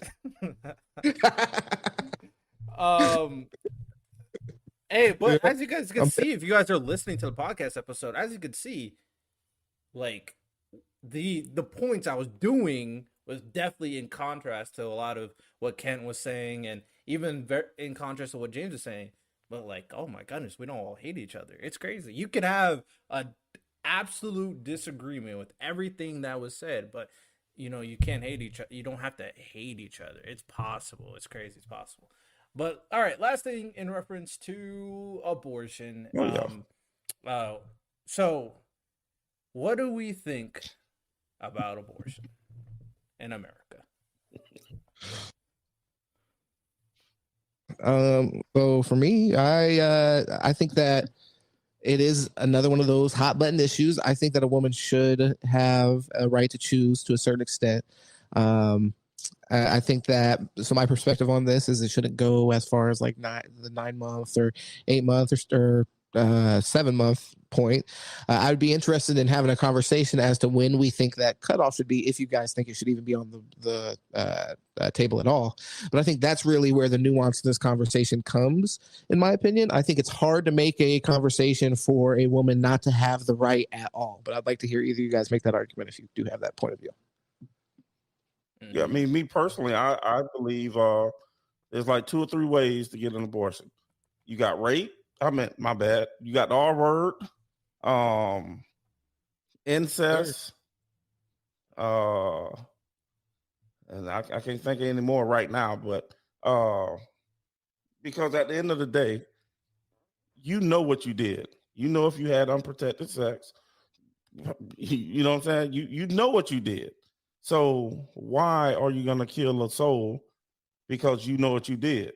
And then also, but the way everything goes around, let's say, okay, you did not. You know what I'm saying? Oh, I ain't gonna say did not, but anyway, I think the father also, if you're gonna allow abortion, then the father should be able to have some say so as well. And if the woman decides to keep this baby, then he can go out the baby life and not be a part of it, and you can't put him on child support. Disagree with that as well. I know you do, but it takes 2 people to make the baby. So if the male's not there, there's no baby. If the female's not there, there's no baby. So if yes, it's going to cause more people to be on welfare and all that stuff, whatever you're going to say. At the end of the day, you know what you did when you laid down there. You know what the possibilities were when you laid down there. So if this guy don't want the baby, because you can choose if you want to keep the baby, he can choose if he want to father that baby. Yeah, disagree. Riddell, I want to hear your point of view on it, brother, before we get arguing. I definitely have a lot to say. All right, so the extreme, I don't want to go too extreme for the lefty side because sometimes they just make absolutely no sense. So I won't go as far as saying third trimester abortion should be okay. I don't think there's any logical founding for that case, except if it's some dire medical issue, which is very, very, very, very rare. But with that said, in terms of the lefty point of view, I think for the most part, when it comes to abortion, like, we need to kind of be realistic on what America is. America is a pro-sex country. It's extremely pro-sex to the point where if you're not thinking about sex at 16, you're lying to yourself. We are extremely pro-sex in terms of like wanting to have sex, doing it for enjoyment, doing it for pleasure, all that stuff. And in these situations, like, accidents happen. I mean, they do. Accidents happen. A condom breaks, birth support, the birth support doesn't work. And the condoms don't even have a 100% effective rate. You know, there's that 99.9.01%. Hey, man, 0.01% is still percent. So when it comes down to it, in those accidents, in those situations where, you know, you didn't want to do it, you did it for pleasure, but it kind of went too far. In those situations, these women should have the right to have an abortion in the first and second trimester. Like, at the end of the day, when it comes down to it, these babies are not formed. They can't feel pain or anything. They're not, you know, they don't necessarily, you know, have cognizant conscious yet. So they're not feeling anything. And it will be terrible. It'll be terrible for these babies to live in a world where they weren't wanted in the first place. That's not going to help the baby. That's not going to help the parent. That's not going to help anybody. Nobody's going to care. So these situations, and unless there's some rich guy that wants it, like Angelina Jolie, or so, then nobody's going to care about this baby. And we know that even like the foster care system is extremely flawed. Or even people say, "Oh, put it up for adoption." Like, we know inherently that the adoption system is not a good system in terms of, like, there are some people can get out of it, but it's very flawed. It's a very, very bad system. It's very inefficient. So it's just better for, you know, do what you got to do, live your life, and once you're ready to have kids, we'll have kids. Yeah, I want to challenge your point of view here as far as, like, I'm ready. So, at what point does the baby in the mother after conception have a soul? What you mean? When does the baby have a soul? As soon as it enters that age. Okay, so as soon as there's like, so is it at that point you think the pregnancy shouldn't be able to be terminated? Like a day after pill should be off the record. Like, you shouldn't be allowed to do that. Take the day after pill because you don't know. At least at that point, you don't even know if you're pregnant. Okay, so what is that? I don't know. That's like plausible ability or an abortion. Like, what does that even mean? That's like confusing. That means you know what you did. And I don't agree with it at all. You know what I'm saying? If you're gonna have a baby, you're gonna have a baby. It is what it is. Stand on it and say that shouldn't be allowed if that's how you feel. But I'm challenging your thought process here, because if the reason is because the person doesn't know, the reason they're taking the pill is to get rid of the baby, regardless if they know or not. The purpose that they're taking it, their intention is to get rid of baby. So same thing. Yep. So what's your opinion on that? They better take it that next day. It is what it is. But do I agree? No, I don't agree. I do not agree. No, not at all. But once you know you're pregnant, then that's even worse. But no, okay, take the pill away. Take that whole pill away. You shouldn't have sex then. Then could we agree? So hold on, before we take the pill away, because you were being reasonable, I think you're actually secretly being reasonable. Is it possibly that we're agreeing that there should be things accessible to people that we personally don't necessarily agree with? Does that make sense? Okay, so is it possible that there's things that we personally, our morals don't necessarily align with, but they should be available to the public? Like in this scenario, I'm using this as the example. I mean, condoms, yes. Birth control, yes, that's fine. You know what I'm saying? But really, the Plan B drug shouldn't be. In all reality, it shouldn't be. The condom is saying there's no sperm getting in there. If it rips, it rips, and you having a baby, oh well, now you got a baby. You fucked up. So this is kind of my premise. I think that, look, for me, abortion probably, like when I have a daughter, and when when my partner got pregnant, we weren't necessarily like ready or planned for it, but abortion really didn't align with what I wanted to do, period. But it doesn't mean that I feel like I should be able to put my morals onto somebody else, because I also don't agree with making my dick into a pussy, excuse me. But it's like so there's a lot of things that I think that people should be allowed to do that necessarily, like, for me, it's not the right thing. And abortion probably would never be the right thing for me and my partner. But I think that option should be out there for people within a reasonable amount of time. There's a period, I think, up to 11 weeks in which it's not even a fetus, it's an embryo. So at that point, I think we have a serious conversation within that 11 weeks. What does that mean? If hold on, real quick. Well, hold on. I'll address that, but this is because I really do want to pass this back to you, because I want to address this. This is my main issue with your point of view here, is that you're basically suggesting that we should pass laws based off of your religious ideology in a country that has freedom of religion.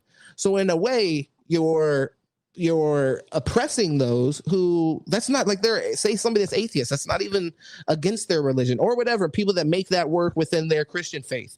Why should we be passing laws to prohibit that based off things that are like theories, like souls? You know what I'm saying? Like, that's why I wanted to clarify if that's why you think you shouldn't be able to have abortion, because it's a soul. I think that's bullshit. I think you shouldn't be able to have an abortion until it's a person. And then we're like, okay, this person inside of you has rights. That's the conversation we should be having, in my opinion. That's the rational conversation. When does the person inside you start to have rights? Not when they start to have a soul, so then you can't perish them unless you don't know. Like, what the fuck is that? So how does the sperm get to the egg? Man pumps a woman. I don't know how to say that. Yeah. I mean, your penis doesn't put the sperm into the egg. How does the sperm get to the egg? Swims and gets to the egg. Right. So they have something. There's something going on, some kind of way that I don't know. It's God. That thing knows how to swim and make it to the egg. It knows exactly where it's going. It's not going to the rectum. It's not going out. It's not going to the kidneys. It's going to them eggs. So how does it know how to egg? And you hold up. And in my world, I have no issue with you believing that it's God taking the sperm along to the egg. I have no issue with that if that's what you think. But it's like, let somebody that doesn't. How does it get there by your opinion? How does it get there? It has to have some kind of just like we got bacteria all over our body all day, every day. That bacteria knows how. I'm playing. No, but biology.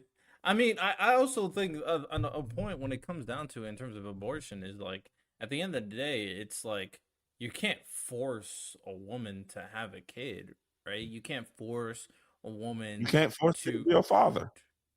But I mean, we're talking about the woman right now, so you can't force her to have a kid. You can't force her to give birth, especially especially in the first or second trimester, when she immediately knows, once she finds out, oh crap, I'm pregnant, and then she wants to get abortion.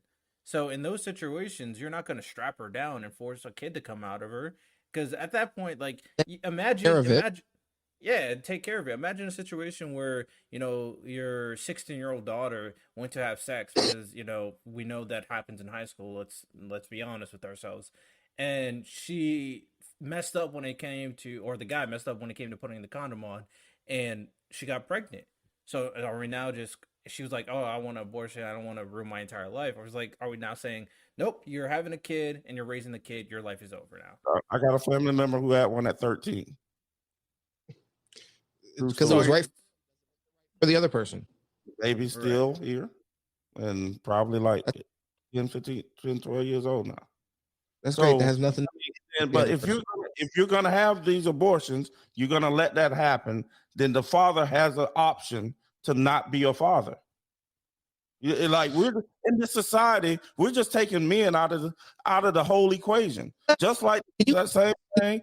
Can you just address the point, brother? Because I want to get to your point about the male right here, but like, you're not even actually addressing this point. You're getting off of it. Why the fuck should you be? Well, why should you be forced, or why should we not allow women to get abortions? Period. That point you haven't substantiated that, in my opinion. Because you can't get around my faith. You're going to try to go around my faith and say, oh, it shouldn't be a faith thing. It is what it is. It's a faith thing with me. And if I that's what it is. So, I mean, I don't have other answer what does your faith say about abortions? You don't have them. You say your faith say you don't have. Well, then why is rape and incest okay for you to have abortions? Yeah, that's because, and it's not okay, to be honest, but those two instances, that person, well, the incest is one thing because the baby just, we know what can happen, just come out, just retardation. But if you rape a woman, you have forced yourself. She didn't say, come on, oh, I want to have sex, and there's a possibility to be a baby born. You're saying, I'm going to do what I want to do, and I don't care what you want to do. And then just imagine if she's married. You know what I mean? Now she's having a baby from a rape person. But is it okay? No, it's not okay. You still already making concessions for other people. Huh? And you're making those concessions for those people and their sensibilities. So why is it not reasonable to allow people to live and let live? This has nothing to do. This doesn't make you get abortion. You know what I mean? Because you're saying, okay, let's do this. You are saying you're welcoming it. That's the difference. That may not be the intention. Plenty of people go into sex without the intention of having a baby. That can be a consequence. You're right, but it's like from it. And the thing is, thankfully, medicine has caught up to the point to where people can make that decision when it's necessary for them. I don't know why, based off religion, we should then ignore science advancements. It's safe. So, brother, I do want to say something. So, to kind of move on for the crazy lefty stuff. So, in reference to abortion, I actually have a very nuanced perspective on this. I actually posted a TikTok clip recently in reference to abortion, and I got a lot of like triggered lefties on the comment section, and I was just trolling them because that's what I do. If a crazy lefty or righty comes to my comment section, I will just troll. I'll just troll. So I'm not taking any of you guys serious. So in terms of my perspective on it, 100% third trimesters are super iffy in terms of I think most people don't agree with that. So in reference to abortion though, for the most part, I don't care if you have an abortion. In terms of I'm not religious by any means, but I don't care in terms of what you do in terms of having an abortion, because inherently, if we're being completely honest, most people don't care about what other people do. They just don't. They don't really care about the baby. But I think there needs to be a realization. I've said this multiple times, that the realization is that when you have an abortion, what you're doing is killing a baby. 100% of the time, you are killing a baby. So the point of this recognition is to realize how you should conduct yourselves in reference to you knowing that if you get pregnant, you will be killing a baby. If you do that, do it. I don't care. But know that you will be killing a baby. You will be ending a future life in the world. So the reason why that distinction is super important is because it will prevent people. It will either prevent people from being careless in terms of sex, or two, it will outright kind of frame out the horrible people who don't care what they do in terms of babies. Like they wouldn't be good mothers anyway if they don't care about human life.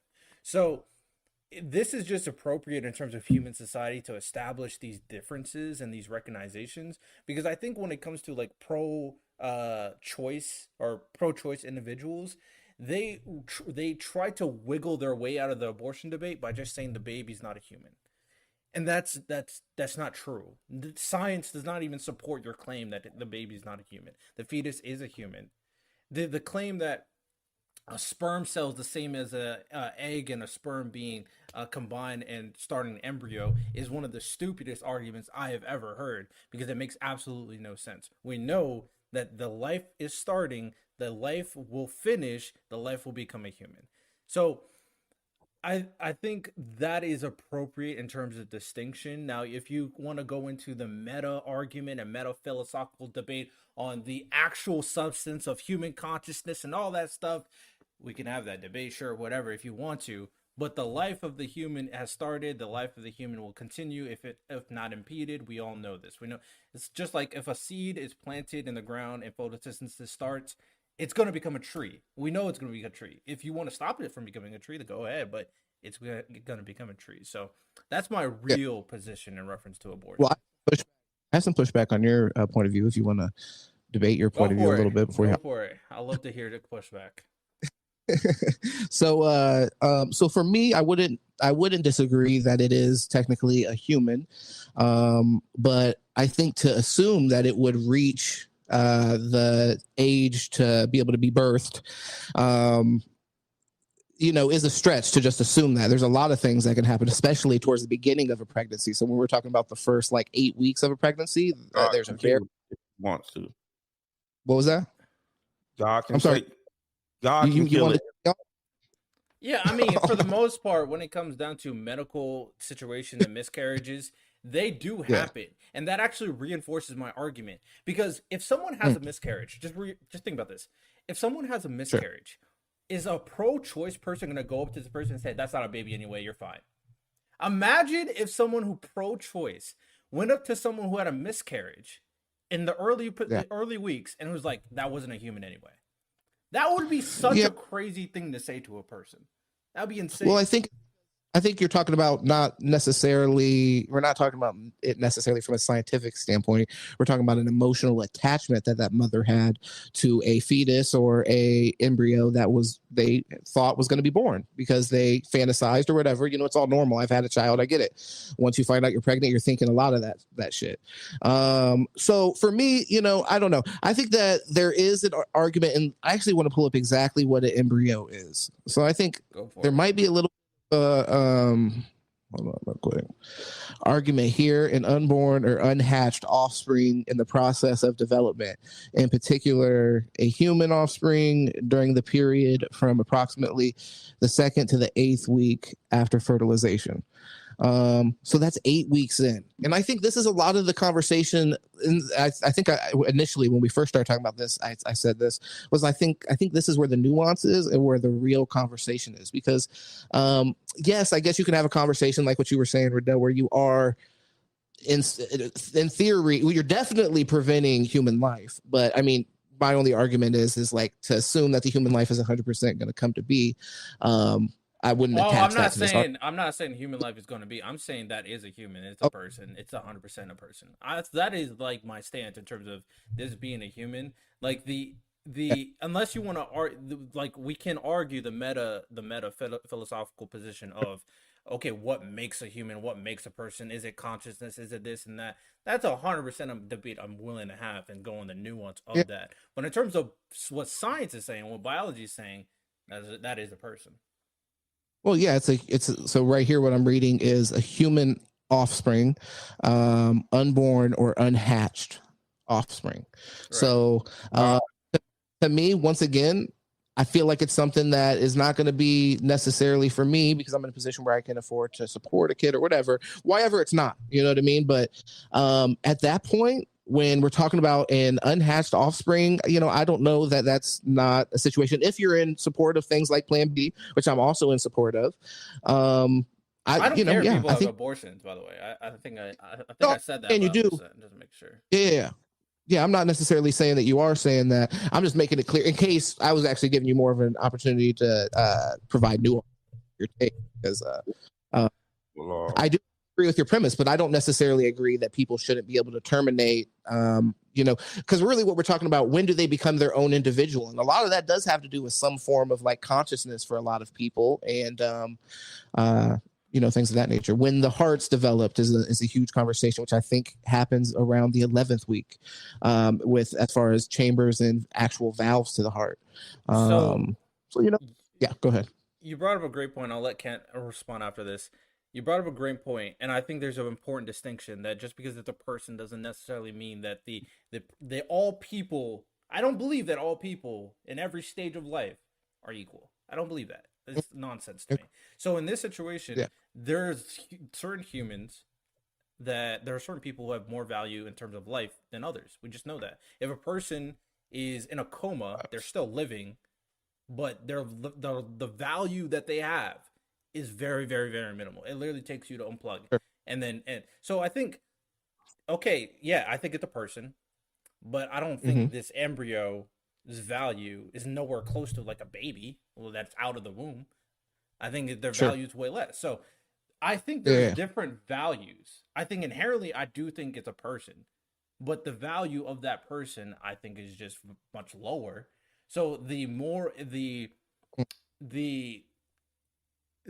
like, this wouldn't be murder, for example. I think that's the best way to put it. It wouldn't be like murder, but it would be taking the life of a person. It's just the different values to it. Yeah, I do think it's tough because I think I'm not fully seeing them as their own individual human at the point that we're talking about. So I think that's where, I think that's where the individual. What about Siamese twins stuck together, so they're not their own individual human? Okay, what about them though? What are we asking? Like, should they? They're together, so they're not their own individual human. They're two humans. I mean, the individual human. God and the devil. Go ahead. Oh, go ahead. All right. Now, I was just going to say, God and the devil are always fighting for souls, and God says that he will always have more souls than the devil. So he may take that baby from that woman while she's still. A couple years ago, my cousin had a miscarriage. So I don't know what the numbers are. Obviously, I'm not God, and he don't have to check in with me. Huh? You say God's taking babies to fight in his army in a holy war? Is that what you're saying right now? God said that he will always have more souls than the devil. Why is it a game? You know what I'm saying? That's where I'm confused by your logic that's happening right now. But you can't understand how God thinks, bro. You can't. I'm not godly. You never know what. But then sometimes, you never know what molecule could have messed up, or from something that they drank or eaten or something like that. So, and God said, all right, well, we're not going to have this baby. And then obviously we know some babies are born with, different ailments. But anyway. Yeah. I think a important distinction, or I think that will help kind of frame my position in reference to what you're saying, James, is that I don't think all humans have individual rights anyway. I don't think that's true. So I think most humans have individual rights, but like, we can bring out the examples. Like I said, a person who's in a coma, that person doesn't have individual rights at that point. Like, their rights is depending on the person taking care of them, or the hospital taking care of them, and deciding what they want to do with the person, right? So there are situations out there where, we know it's a person, we know it's an individual human. That doesn't mean they necessarily have rights. So in this situation, the embryo, I'm saying it's a person, but I don't think it has individual rights. I don't think until, at the very least, bare minimum, third trimester, then you can say it has individual rights. And you can even argue that not until it's born. You could even argue not until it's a connaissant kid that it doesn't have individual rights. And I'm willing to have that debate. But that just coincides with your point on I don't think think of it as an individual person in that sense. I was like, I'm sure. I'm not in disagreement with that. Yeah. No, I like you put that. Real real quick, because I mean, just to like put a bow on it real quick. I actually like how you put that. That makes a lot of sense as far as like comparing it to a person in a coma, where, you know, literally a family member may have to make a medical decision on that person's behalf.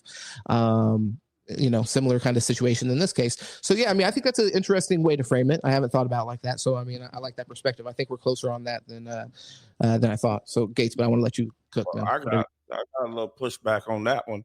How can you say that a person in a coma doesn't have any rights? They Didn't don't. say They're any. not honest. Have rights. Because sometimes they've written down what they wanted if that situation happens. And some of them haven't written down what they wanted, but they still have rights. You can't just go up and, you know, put a knife in them. True. That's and actually end great. it. That's true. That's a great point in terms of like, we don't want people to just do whatever they want to the coma patient, right? And it's kind of the similar in terms of like an embryo. We don't want this person, okay, I'm going to take your embryo out, and then, oh, you don't care what I do with it? I'm going to do some crazy stuff. I'm going to do some crazy experiments on this embryo. Matter of fact, I'm going to turn this into the Hulk moving forward. And we don't want people to do crazy stuff like that, right? It's not like, okay, the cells are done, I can do whatever I want with the cells. Now, some mothers co-sign stem cells. That does happen, but obviously you need a cosign from who? The mother. In the term of the coma patient, you would need a cosign from who? The caretaker, before you do anything to the coma patient.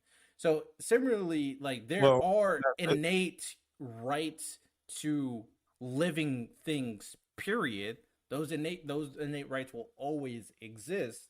But in terms of them being able to make decisions for themselves in terms of the final result of how their life will, you know, continue or end, when you're a coma patient, you can't, you won't be able to choose. We can't just keep you there forever. Yeah, Hopefully well, that makes sense.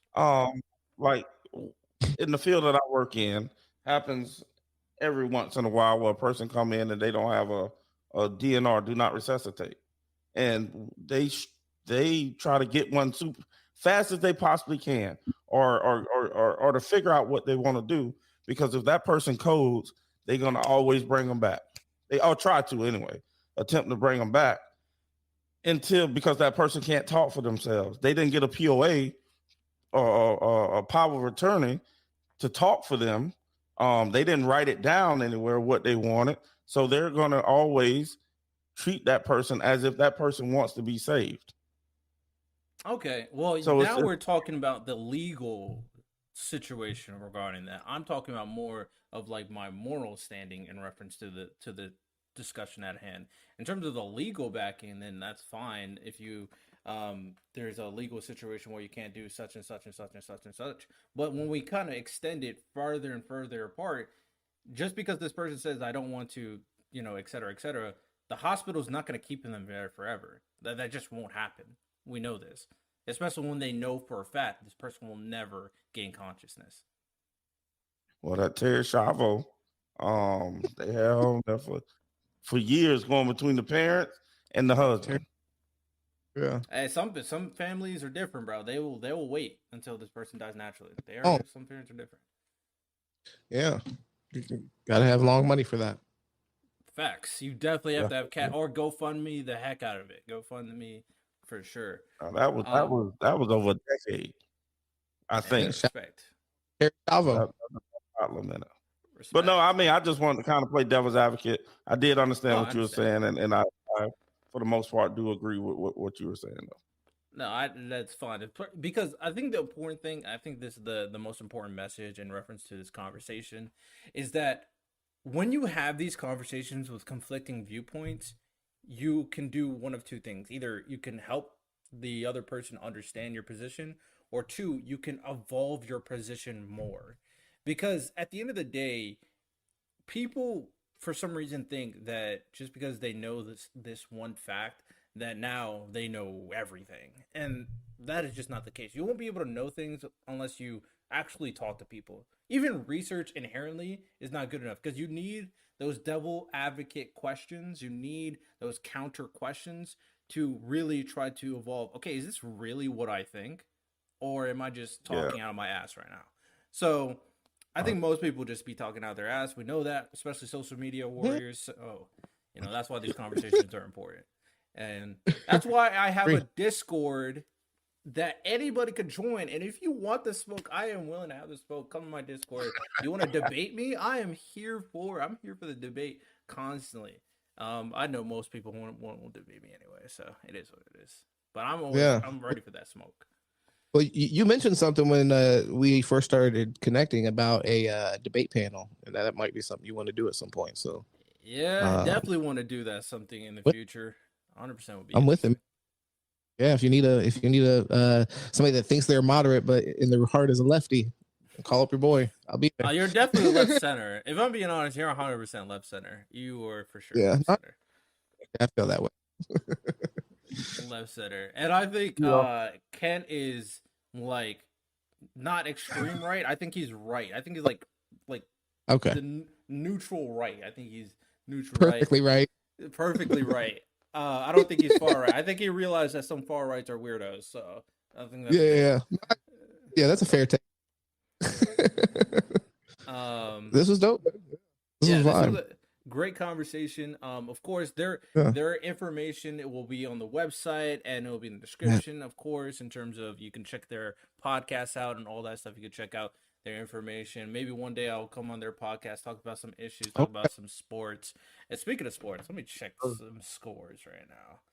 Let me what's going on? Scores that are going on at the moment. Let's get some hot takes. You want to hear Heat are beating on the Knicks. I never trusted the Knicks. Jimmy Butler's hit too much of a him. What were you saying? Man, yeah. I tell you, him. Go ahead, Ken. Man, I tell you, honestly, I didn't believe in the Heat at all. And because their team is made up of, other than Jimmy Butler, it's like, who are you? Where did you come from? Did you even play in high school? And then they go out there and ball. So I think you got to get a lot of credit. Too. Yeah. When you're playing with Michael Jordan's son, it makes things easier. So that's what they say. That's what they say. Yeah, the Heat. So the Heat and the Knicks. That's definitely. I thought that was going to be a way more competitive series. The Heat being able to come through, and even the game without Jimmy Butler be competitive, like really impressive.